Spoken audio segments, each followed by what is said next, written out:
Assalamu alaikum dear viewers, hope you are all fine. Chunki class 7th chapters na perimeter and area. It's lecture 7. This series of lectures is yat chapters pet banavan page 11 notes karan complete as for area of rectangles which is for an area of parallelogram. As chunki by parallelograms ma as for already parallelograms मतलब कि यह से किस figure four-sided figure यथ मज opposite sides parallel and equal गो अगर इस parallelogram वुचान parallelograms मज opposite sides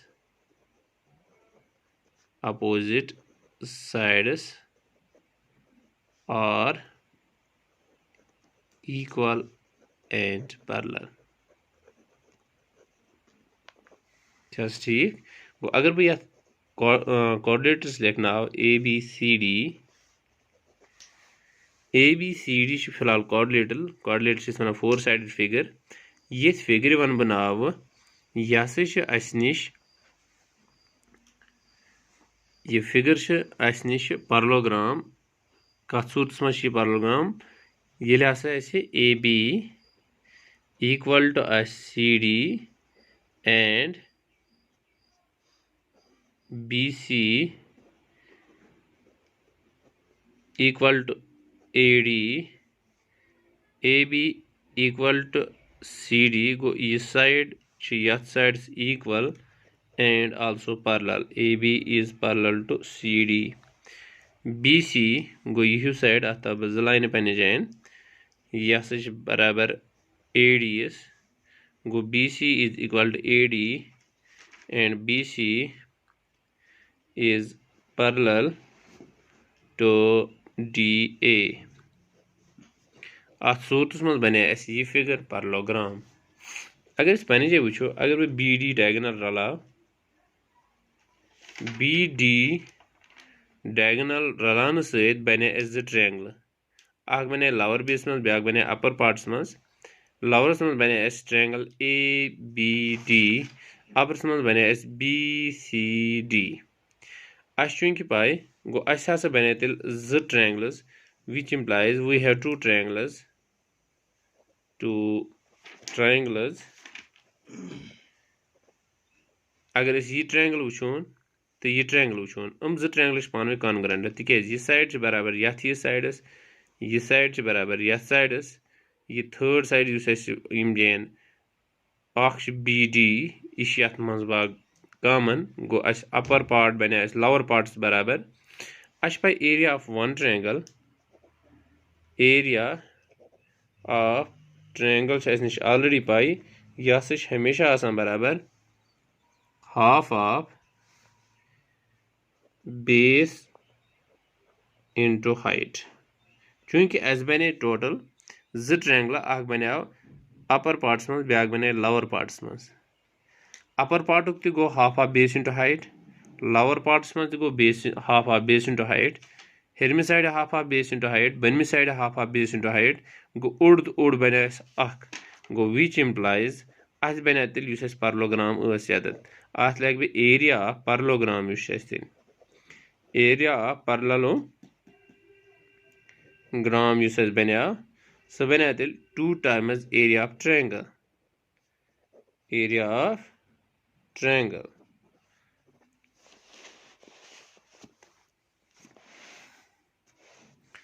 क्योंकि एरिया ऑफ ट्रायंगल बने जान half of base into height से लग मे तेल 2 into half of base into height 2 to 2 करो कैंसल दैट मीन्स अस बचा ये बेस इंटू हाइट गो ये वो पैरेललोग्रामुक एरिया ओतन वुचा निश रेक्टेंगल तमुक वन लेंथ इंटू ब्रेडथ गो तमुक एरिया पैरामीटर तमुक बराबर AB plus BC plus CD plus DA या वन 2 into लेंथ प्लस ब्रेडथ यह गो पैरामीटर ती पैरामीटर गो सेम इमेन पैरामीटर ऑफ रेक्टेंगल तो पैरामीटर ऑफ पैरेललोग्राम हिशी कथा तिके अत मज opposite sides equal and parallel गो ये पैरामीटर वन बह ये 2 times 2 into length plus breadth मगर एरिया बनिया हम नश थोड़ा डिफरेंट पहन तिकेज तथ हाइट पन दिख तथ एंगल 90 डिग्री ये एंगल 90 डिग्री कह अत सूरत मज लगो अू मेथड ये जान हसा लिख चूंकि अत बने कॉन्ग्रेंट ट्रायंगल्स ये कॉन्ग्रेंट ट्रायंगल्स बने एक ट्रायंगल एरिया पाई बराबर half of base into height which implies area of parallelogram बने तेल 2 into area of triangle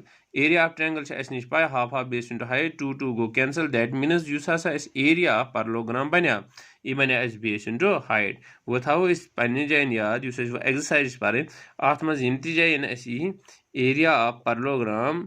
ओतान पतम exercise पान अत मज प्रथ कुन जाए क्वेश्चन एरिया ऑफ रेक्टेंगल या area of triangle area of rectangle जल्दी लगान फार्मूला क्या लगान लेखान यह गो लेंथ इंटू ब्रेडथ वो एक्सरसाइज पान अत मज रेक्टेंगल दिथ बे पैरेललोग्राम दिथ गो यत रेक्टेंगल नाव तथ लगो सीधे लेंथ इंटू ब्रेडथ मगर यम जे एरिया ऑफ पैरेललोग्राम कड़न तम जे लिखो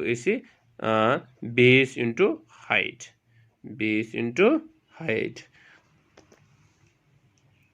यह थवन बह इनसर्कल कर इन सिंपल लेख यम तेल एरिया लेख बह तेल बेस इंटू हाइटस लेखोस एच हु लेखा लेंथ इंटू ब्रेडथ ये गोस बेस इंटू हाइट करो एक्सरसाइज क्वेश्चन नंबर 1 स्टार्ट तेल एक्सरसाइज 11.2 क्वेश्चन नंबर 1 परो फार्मूला अमे लगान या लगान एरिया ऑफ रेक्टेंगल नत लगान एरिया ऑफ पैरेललोग्राम वो क्वेश्चन नंबर 1 मज लगान फार्मूला पैरेललोग्राम को वन क्वेश्चन नंबर 1 यह टेक्स्ट बुक पेज नंबर 269 वन find the area following parallelograms गो वारिया फिगर्स दिथ हम सारी दिथ पैरेललोग्राम्स इहुंद कड़न एरियाज चूंकि अगर वो गोडनिकस मज दिथ 7 सेंटीमीटर बेस 4 सेंटीमीटर अमुक हाइट लेखो यम जान तेल question number 1 one find area of parallelograms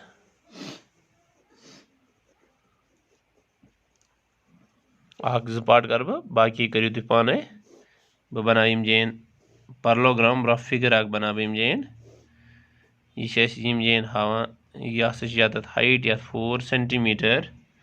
base 7 centimetre बह लिख तेल एरिया ऑफ पैरेललोग्राम निश पाए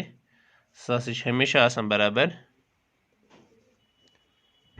बेस इंटू हाइट